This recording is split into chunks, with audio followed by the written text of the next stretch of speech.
नमस्कार, आप देख रहे हैं एम न्यूज 24/7 और मैं हूं आपके साथ नलोफर अंसारी। आइए नजर डालते हैं आज की खास खबर पर। गोवर्धन प्रमुख समाजसेवी युवा अधिवक्ता पीसीएसजे अभ्यर्थी भानु भारद्वाज जी से शिक्षा से संबंधित और अन्य बिंदुओं पर खास बातचीत करते हुए पीसीएसजे अभ्यर्थी भानु भारद्वाज जी से कृष्णा गुप्ता। इस दौरान उन्होंने भारत सरकार और उत्तर प्रदेश सरकार से गरीब बालक बालिकाओं के उच्च स्तरीय परीक्षा में आर्थिक स्थिति बाधा नहीं बने इस और भारत सरकार और उत्तर प्रदेश सरकार अपना ध्यान आकर्षित करने की बात कही।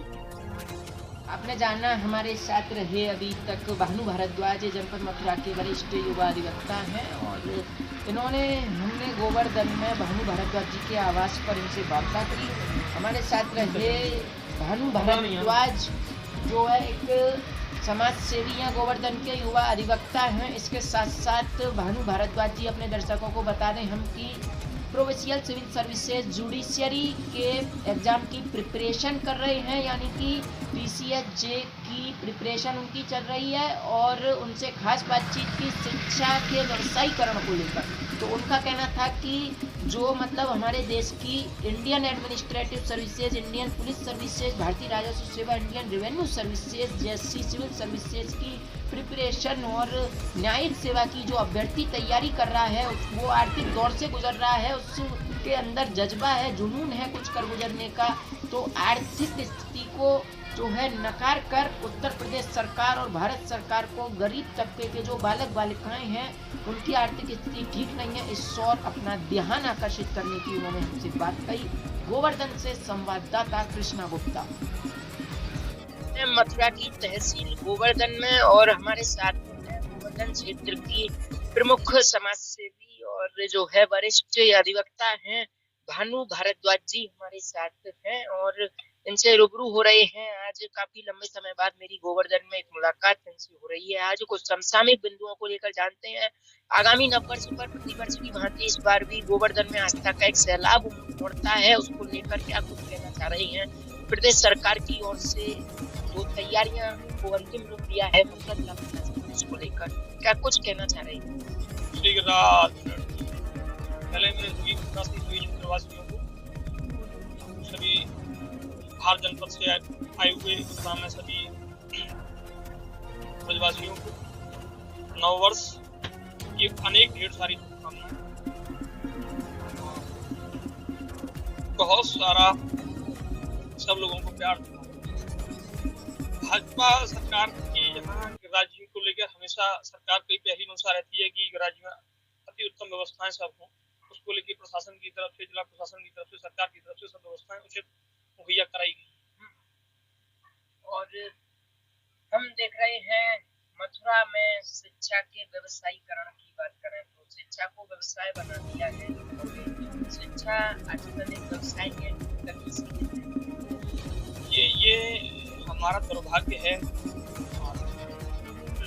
आज के युवाओं का फेलियर है कि हम लोग शिक्षा को लेकर हम लोग आवाज नहीं उठा पा रहे हैं। आज युवा जिस तरीके से भटक रहा है, कोई हिंदू बनना चाह रहा है, पहले बहुत ऐसे विषय हैं जिनको मैं नहीं बोल पा रहा हूँ, लेकिन शिक्षा को लेकर मेरा केवल एक ही मानना है कि सरकार को शिक्षा की तरफ पूरा ध्यान देना चाहिए। जो पिछली सरकारों में जो शिक्षा नीतियां थी, इस बार की शिक्षा नीति में जो फीस बढ़ोतरी हो रही है लगातार, उस पर हम लोग बहुत चिंतित हैं। क्योंकि युवा जो है मेहनत करता है, स्ट्रगल करता है। एक किसान का बेटा कैसे पढ़ता है वो बहुत मुश्किल होता है।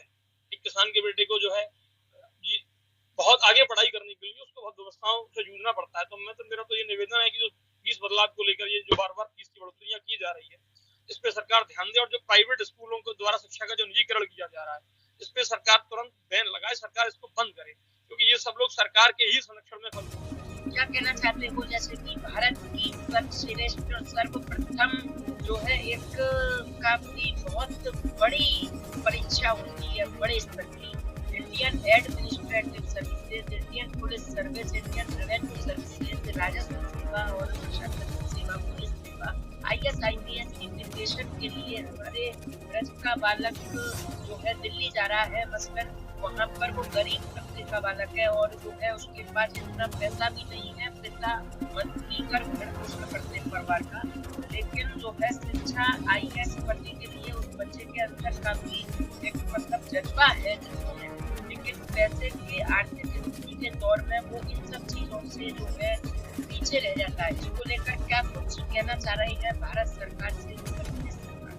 जी, हम इसको लेकर आपसे ये कहना चाहते हैं कि जो प्राइवेट जो शिक्षण संस्थान है, जो प्राइवेट अकेडमी है, चाहे राहुल हो या दृष्टि हो या और भी जो अन्य संस्थान है, उनकी फीस बहुत ज्यादा है और एक गरीब के बच्चे का इस तरीके से सिलेबस लेना, कोर्स लेकर पढ़ाई करना बहुत मुश्किल है। तो इसके लिए उत्तर प्रदेश सरकार हो या भारत सरकार हो, ये एक इस तरीके की व्यवस्था बनाए, इस तरीके का कोचिंग संस्थान ये लोग बना देते हैं जिसमें गरीब का बालक पढ़ सके।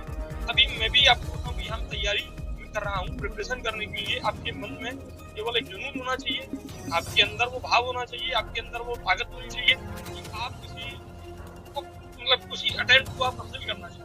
मैं भी फिलहाल PCSJ की तैयारी कर रहा हूँ, तो मैं अकेले रह के यहाँ तैयारी कर रहा हूँ। ऐसा मुनासिब नहीं कि कोचिंग में रह के तैयारी की जा सकती है, तैयारी तो कहीं भी रह के की जा सकती है, लेकिन हाँ एक कोर्स बहुत महंगा है, इसको लेकर बहुत समस्याएं फील करनी पड़ती है। लेकिन यह है कि हौसलों की ऊंची उड़ान है तो फिर आसमान का कर क्या देखना। जी चलिएगा, अधिवक्ता तो है ही, मसलन प्रोविंशियल सिविल सर्विसेज जुडिशियल के एक अभ्यर्थी कहे हम आपको, तो इसमें कोई दो राय नहीं है, है ना। आप खुद एक मतलब PCSJ की प्रिपरेशन भी कर रहे हैं और कहीं तक जो है मतलब आपने जो संदेश दिया है वो बहुत अच्छा संदेश दिया है कि कुछ ऐसे गरीब बालक बालिकाएं होते हैं उच्च स्तरीय परीक्षाओं पर जाने का पूरा वो है, टैलेंट है, जुनून है, जज्बा है, सब कुछ वैकल्पिक व्यवस्थाएं हैं। मसलन आर्थिक दौर का सामना करते हुए वो लोग वहाँ तक नहीं पहुँच पाते हैं, तो उस और गवर्नमेंट ऑफ इंडिया और यूपी गवर्नमेंट को इस और अपना ध्यान देना चाहिए। इस पे तो सरकार को खुद ध्यान देना चाहिए, क्योंकि किसी भी प्रदेश से, किसी भी जनपद से, किसी भी गांव से, किसी कस्बे से जब कोई व्यक्ति जाकर इंडियन पुलिस सर्विस में, UPSC में, PCS में जहाँ भी हो जाता है तो पूरे जनपद का नाम उसमें